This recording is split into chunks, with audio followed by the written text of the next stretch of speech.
Praise the Lord. യേശുക്രിസ്തുവിൻ്റെ നാമത്തിൽ എല്ലാവർക്കും സ്നേഹവന്ദനം. ഈ ആഴ്ച ചില കാരണങ്ങളാൽ ഉദ്ദേശിച്ച ദിവസത്തിൽ വീഡിയോ റെക്കോർഡ് ചെയ്യുവാൻ കഴിഞ്ഞില്ല. വചനം കേൾക്കുവാൻ ആകാംക്ഷയോടെ കാത്തിരുന്നവരിൽ ചിലർ മെസ്സേജ് കിട്ടിയില്ലല്ലോ എന്ന് വിളിച്ചു ചോദിക്കുവാൻ ഇടയായി. കർത്താവിൻ്റെ വചനം ശ്രദ്ധിക്കുവാൻ കാണിക്കുന്ന അവരുടെ ഉത്സാഹം ദൈവം അറിയുന്നു.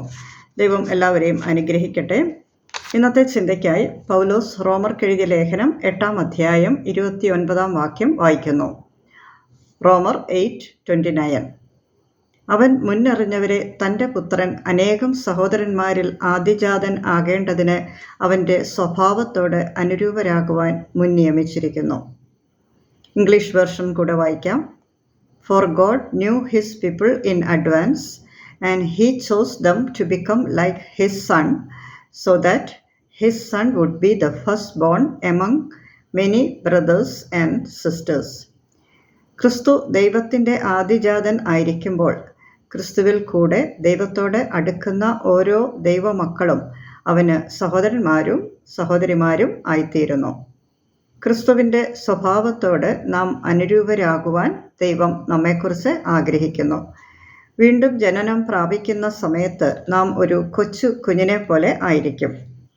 പലവട്ടം വീണിട്ടാണ് ഒരു കുഞ്ഞ് നടക്കുവാൻ പഠിക്കുന്നത്. മാനസാന്തരപ്പെട്ട് പുതിയ ജീവിതം ആരംഭിക്കുന്ന ഒരു ദൈവ പൈതലിന് ജീവിതത്തിൽ വീഴ്ചകൾ വന്നേക്കാം. ഒരു കുഞ്ഞ് വീണ് എങ്കിലും പിന്നെയും എഴുന്നേറ്റ് നടക്കുവാൻ ശ്രമിക്കുന്നത് പോലെ നാമും വീഴ്ചയിൽ നിന്ന് എഴുന്നേറ്റ് കർത്താവ് ആഗ്രഹിക്കുന്ന വിശുദ്ധിയിലേക്ക് നടക്കുവാൻ പരിശ്രമിക്കണം. യഹോവയെ അഭിമുഖമായി അറിഞ്ഞ മോശെ പോലെ ഒരു പ്രവാചകൻ പിന്നെ ഇസ്രയേലിൽ ഉണ്ടായിട്ടില്ല എന്ന് പഴയ നിയമത്തിൽ മോശയെക്കുറിച്ച് ദൈവം പറഞ്ഞിരിക്കുന്നു. ഈ മോശയുടെ ജീവിതത്തിലും ചില തെറ്റുകൾ വന്നിട്ടുണ്ട്. പാറയോട് കൽപ്പിക്കുവാൻ ദൈവം പറഞ്ഞപ്പോൾ മോശ പാറയെ അടിച്ച സംഭവം വചനത്തിൽ കാണുവാൻ കഴിയും. മോശ എഴുതിയ 90-ാം സങ്കീർത്തനത്തിൽ തൻ്റെ അകൃത്യങ്ങൾ ഏറ്റുപറഞ്ഞുകൊണ്ട് കഴിക്കുന്ന പ്രാർത്ഥന കാണാം. 12-ാം വാക്യത്തിൽ വായിക്കുന്നു, ഞങ്ങൾ ജ്ഞാനമുള്ളൊരു ഹൃദയം പ്രാപിക്കത്തക്കവണ്ണം ഞങ്ങളുടെ നാളുകളെ എണ്ണുവാൻ ഞങ്ങളെ ഉപദേശിക്കണമേ. ഞങ്ങൾ ജ്ഞാനമുള്ളൊരു ഹൃദയം പ്രാപിക്കത്തക്കവണ്ണം ഞങ്ങളുടെ നാളുകളെ എണ്ണുവാൻ ഞങ്ങളെ ഉപദേശിക്കണമേ. മോശയുടെ ഈ പ്രാർത്ഥന നമുക്കും പിൻപറ്റാം. ദൈവത്തിൻ്റെ സന്നിധിയിൽ വിശ്വസ്തരായി നിൽക്കുന്നവരോട് ഒരു മനുഷ്യൻ തൻ്റെ സ്നേഹിതനോട് സംസാരിക്കുന്നത് പോലെ സ്വപ്നത്തിൽ കൂടെയും ദർശനങ്ങളിൽ കൂടെയും സംസാരിക്കുവാൻ ആഗ്രഹിക്കുന്ന ദൈവമാണ് നമുക്കുള്ളത്. യഹോവ ഭക്തി ജ്ഞാനത്തിൻ്റെ ആരംഭമാകുന്നു എന്ന് സദൃശവാക്യങ്ങൾ 1:7 പറയുന്നു. Proverbs 1:7. Fear of Lord is the beginning of wisdom. Godly wisdom is first pure and is demonstrated through a good life and good conduct. It is peace-loving and merciful. It is found in Christ.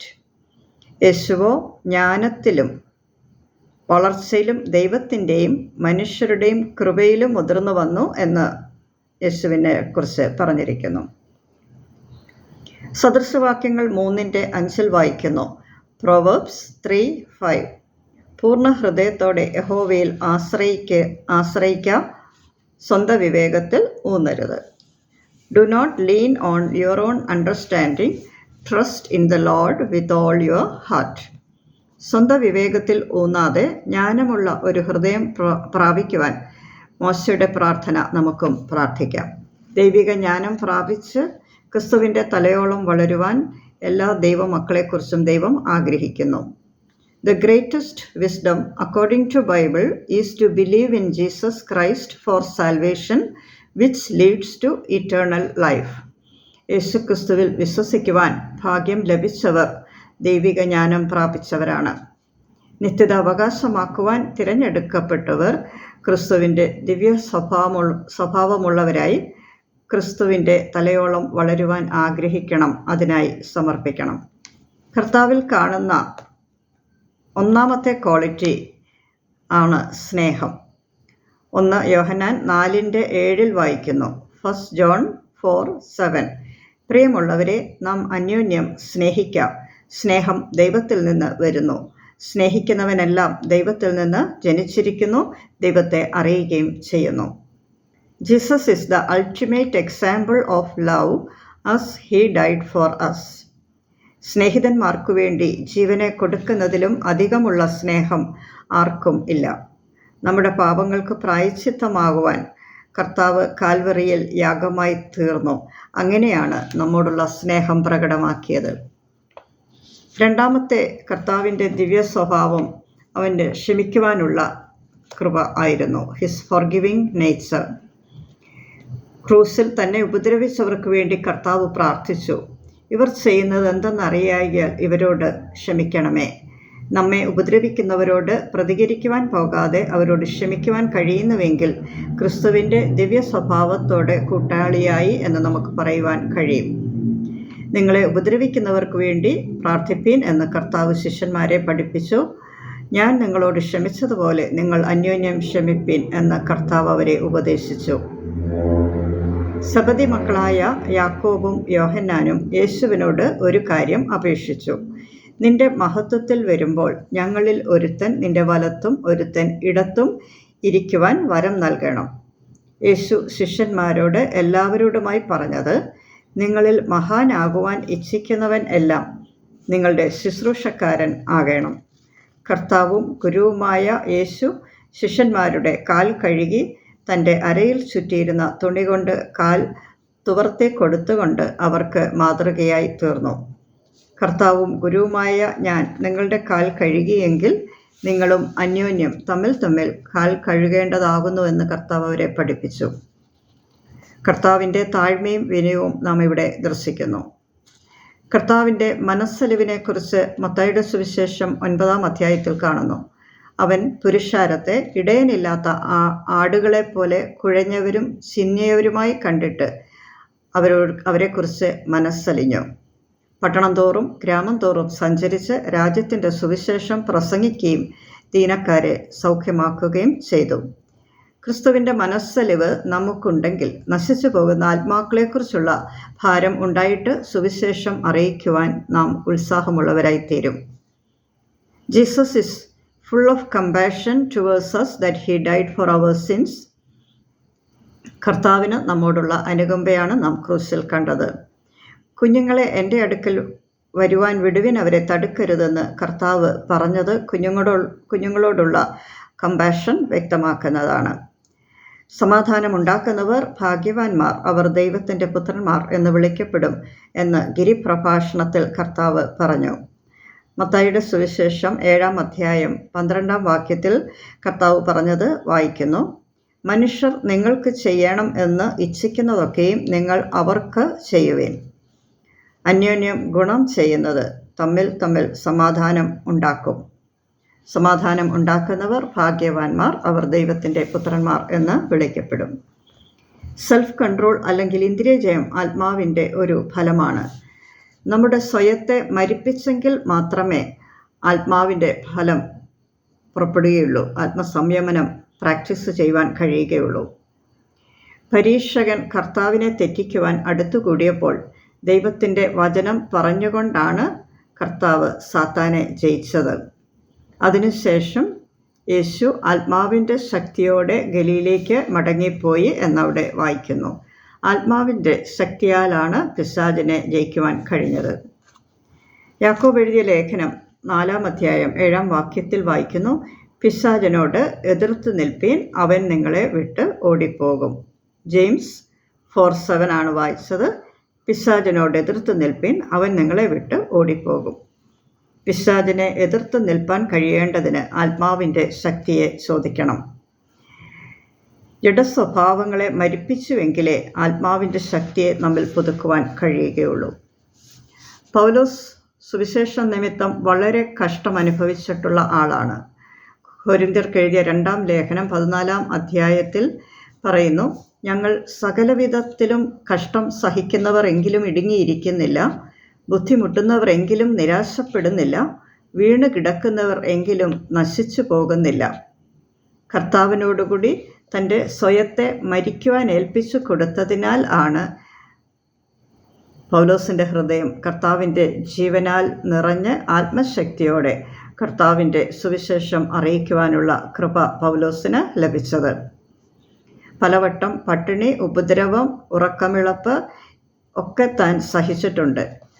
എന്നാൽ അത് നിമിത്തം ഞങ്ങളുടെ പുറമേയുള്ള മനുഷ്യൻ ക്ഷയിച്ചു പോകുന്നുവെങ്കിലും ഞങ്ങളുടെ അകമേയുള്ളവൻ നാൾക്കുനാൾ പുതുക്കം പ്രാപിക്കുന്നു എന്ന് പൗലോസിന് പറയുവാൻ കഴിഞ്ഞു.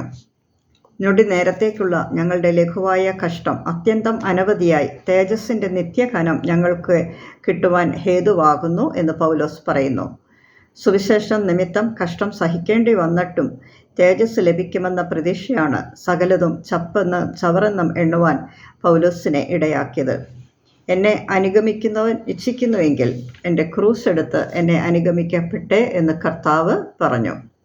ഏതെങ്കിലും കാര്യത്തിൽ ഇടുങ്ങിയിരിക്കുന്നുവെങ്കിൽ, ബുദ്ധിമുട്ട് അനുഭവിക്കുന്നുവെങ്കിൽ പിറുപിറുക്കാതെ കർത്താവെ, ഇടുങ്ങിയിരിക്കുവാൻ എനിക്ക് മനസ്സുണ്ട് എന്ന് പറയുവാൻ കഴിയുമെങ്കിൽ നിങ്ങളുടെ അകത്തെ മനുഷ്യൻ ബലപ്പെട്ടുകൊണ്ടിരിക്കും. നിത്യേന ക്രൂസ് എടുത്ത് കർത്താവിനെ അനുഗമിക്കാം. കർത്താവിൻ്റെ അനുസരണത്തെക്കുറിച്ച് ഫിലിപ്പിയർക്ക് എഴുതിയ ലേഖനം 2-ാം അധ്യായം 8-ാം വാക്യത്തിൽ പറയുന്നു. തന്നെത്താൻ ഒഴിച്ച് വേഷത്തിൽ മനുഷ്യനായി വിളങ്ങി തന്നെത്താൻ താഴ്ത്തി ക്രൂസിലെ മരണത്തോളം തന്നെ അവൻ അനുസരണമുള്ളവനായി തീർന്നു. അതുകൊണ്ട് ദൈവവും അവനെ ഏറ്റവും ഉയർത്തി സകല നാമത്തിനും മേലായ നാമം നൽകി. ദൈവപുത്രനായിരിക്കെ വേഷത്തിൽ മനുഷ്യനായി തന്നെത്താൻ താഴ്ത്തി ക്രൂസിലെ മരണത്തോളം ദൈവഹിതത്തിന് സമർപ്പിച്ച് അനുസരണമുള്ളവനായി തീർന്നത് കർത്താവിൻ്റെ ദിവ്യ സ്വഭാവമാണ്. ദൈവപുത്രൻ എന്ന പദവി ത്യജിച്ചുകൊണ്ട് ക്രൂശ് മരണം ഏറ്റുവാങ്ങി. തന്നെത്താൻ താഴ്ത്തുന്നവൻ ഉയർത്തപ്പെടും. തന്നെത്താൻ താഴ്ത്തിയ ക്രിസ്തുവിനെ ദൈവം ഏറ്റവും ഉയർത്തി. സ്വർലോകരുടെയും ഭൂലോകരുടെയും അധോലോകരുടെയും മുഴങ്കാൽ യേശുവിൻ്റെ മുമ്പിൽ മടങ്ങുവാൻ തക്കവണ്ണം യേശുവിൻ്റെ നാമത്തെ ദൈവം ഉയർത്തി. ക്രിസ്തുവിൻ്റെ ഒരു പ്രധാനപ്പെട്ട വിഷമഘട്ടങ്ങളിലെല്ലാം പിതാവിനോട് പ്രാർത്ഥിക്കുമായിരുന്നു. കർത്താവ് പലപ്പോഴും നിർജ്ജന പ്രദേശത്ത് വാങ്ങിപ്പോയി പ്രാർത്ഥിച്ചുകൊണ്ടിരുന്നു എന്ന് വായിക്കുന്നു. We have to follow Jesus commitment to prayer. We should give priority to prayers if we want to lead our families well. കർത്താവിൻ്റെ ദിവ്യ സ്വഭാവത്തോടെ അനുരൂപരാക്കപ്പെടുവാൻ വിളിക്കപ്പെട്ടവരാണ് ദൈവമക്കൾ. കർത്താവിൻ്റെ 9 ദിവ്യ സ്വഭാവങ്ങളെ നമ്മളിവിടെ കണ്ടു. 1, loving nature of Jesus. 2, his forgiving nature. 3, humility. 4, compassion. 5, gentleness. 6, self control. 7, obedience. 8, his commitment to prayer. 9, patience. Jesus had perfect patience. He waited 30 years to begin his ministry. We have to show more patience in our lives and with the people around us. എൻ്റെ പിന്നാലെ വരുന്നവൻ എൻ്റെ cruise എടുത്ത് അനുഗമിക്കട്ടെ എന്ന് കർത്താവ് പറഞ്ഞു. സുവിശേഷം നിമിത്തം കഷ്ടം സഹിക്കേണ്ടി വന്നിട്ടും ദൈവത്തെ സേവിക്കുന്നതിൽ നിന്നും പൗലോസ് പിന്മാറിയില്ല. കർത്താവ് സ്വയം ത്യജിച്ചതുപോലെ നമുക്കും എന്തെങ്കിലും ത്യജിക്കേണ്ടി വന്നാലും പിന്മാറാതെ വിശ്വസ്തയോടെ കർത്താവിൻ്റെ സന്നിധിയിൽ നിൽക്കുന്നുവെങ്കിൽ നിത്യതയിൽ വളരെ പ്രതിഫലം ലഭിക്കുവാൻ കഴിയും. സദൃശവാക്യങ്ങൾ 8-ന്റെ 34 പറയുന്നു. പ്രോവർബ്സ് 8:34. ദിവസം പ്രതി എൻ്റെ പടിവാതിൽക്കൽ ജാഗരിച്ചും എൻ്റെ വാതിൽ കട്ടളക്കിൽ കാത്തുകൊണ്ട് എൻ്റെ വാക്ക് കേട്ട് അനുസരിക്കുന്ന മനുഷ്യൻ ഭാഗ്യവാൻ. പുതിയ നിയമത്തിൽ കാണുന്ന ലാസറിൻ്റെ 2 സഹോദരിമാരിൽ മാർത്ത പലതിനെ ചൊല്ലി വിചാരപ്പെട്ടും മനം കലങ്ങിയും ഇരുന്നു. എന്നാൽ മറിയ നല്ല അംശം തിരഞ്ഞെടുത്തു. അവൾ കർത്താവിൻ്റെ കാൽക്കലിരുന്ന് അവൻ്റെ വചനം കേട്ടുകൊണ്ടിരുന്നു. കർത്താവ് അവളെ പ്രശംസിച്ചത് ലൂക്കോസിൻ്റെ സുവിശേഷം 10-ാം അധ്യായത്തിൽ കാണുന്നു. കർത്താവിൻ്റെ വചനം ശ്രദ്ധിക്കുന്നതും അനുസരിക്കുന്നതുമായ സ്വഭാവമുള്ളവർ ഭാഗ്യവാന്മാരാണ്. യെശയ്യാവിൻ്റെ പുസ്തകം 11-ാം അധ്യായത്തിൽ യേശുവിനെക്കുറിച്ച് പറയുന്നത് വായിക്കട്ടെ. അവൻ്റെ മേൽ യഹോവയുടെ ആത്മാവ് ആവസിക്കും. ജ്ഞാനത്തിൻ്റെയും ബലത്തിൻ്റെയും ആത്മാവ്, ആലോചനയുടെയും ബലത്തിൻ്റെയും ആത്മാവ്, പരിജ്ഞാനത്തിൻ്റെയും യഹോവ ഭക്തിയുടെയും ആത്മാവ് തന്നെ. അവൻ്റെ പ്രമോദം യഹോവ ഭക്തിയിൽ ആയിരിക്കും. അവൻ കണ്ണ് കാണുന്നത് പോലെ വിധിക്കുകയില്ല, ചെവി കൊണ്ട് കേൾക്കുന്നത് പോലെ വിധിക്കയില്ല. അവൻ ദരിദ്രന്മാർക്ക് നീതിയോടെ ന്യായം പാലിച്ചു കൊടുക്കുകയും ദേശത്തിലെ സാധുക്കൾക്ക് നേരോടെ വിധി കൽപ്പിക്കുകയും ചെയ്യും. നീതി അവൻ്റെ നടുക്കെട്ടും വിശ്വസ്തത അവൻ്റെ അരക്കച്ചയും ആയിരിക്കും. യേശുവിൻ്റെ ദിവ്യ സ്വഭാവത്തെക്കുറിച്ച് പ്രവാചകൻ പറഞ്ഞതുപോലെ കർത്താവ് ഭൂമിയിൽ ആയിരുന്നപ്പോൾ അവനിൽ കാണുവാൻ ഇടയായി. യഹോവ ഭക്തി യേശുവിൻ്റെ വലിയ പ്രമോദമായിരുന്നു. കണ്ണുകൊണ്ട് കാണുന്നത് പോലെ വിധിക്കാതെ, ചെവി കൊണ്ട് കേൾക്കുന്നതിൻ്റെ അടിസ്ഥാനത്തിൽ വിധിക്കാതെ, ജ്ഞാനത്തിൻ്റെയും വിവേകത്തിൻ്റെയും ആത്മാവോടുകൂടെ ആയിരുന്നു എന്ന് കാണുന്നു. യേശുവിൻ്റെ ജനനത്തെക്കുറിച്ച് പറയുമ്പോൾ പൈതൽ വളർന്നു, ജ്ഞാനം നിറഞ്ഞു, ആത്മാവിൽ ബലപ്പെട്ടു എന്നാണ്. 30 വർഷം ജ്ഞാനത്തിൽ വളർന്നു, 3 വർഷം കർത്താവിൻ്റെ സുവിശേഷം, ദൈവത്തിൻ്റെ രാജ്യത്തെക്കുറിച്ചുള്ള സുവിശേഷം അറിയിച്ചു. 33-ാം വയസ്സിൽ ദൈവഹിതത്തിന് സമർപ്പിച്ചു. എൻ്റെ ഇഷ്ടമല്ല പിതാവേ, അങ്ങയുടെ ഇഷ്ടം നടക്കട്ടെ എന്ന് പറഞ്ഞ് ഏൽപ്പിച്ചു കൊടുത്തു. നമ്മുടെ സ്വയം മരിച്ചിട്ടുണ്ടെങ്കിൽ ജ്ഞാനം പ്രാപിക്കുവാൻ ഇടയാകും. അല്പം കൂടെ വിശുദ്ധി, അല്പം കൂടെ നിർമ്മലത, താഴ്മ, വിനയം നമുക്കുണ്ടാകുവാൻ, യേശുവിനെ പോലെ ആക്കുവാൻ ഏൽപ്പിച്ചു കൊടുക്കാം. ജ്ഞാനമുള്ള ഒരു ഹൃദയം പ്രാപിക്കുവാൻ തക്കവണ്ണം ഞങ്ങളുടെ നാളുകളെ എണ്ണുവാൻ ഞങ്ങളെ പഠിപ്പിക്കണമേ എന്ന് പ്രാർത്ഥിക്കാം.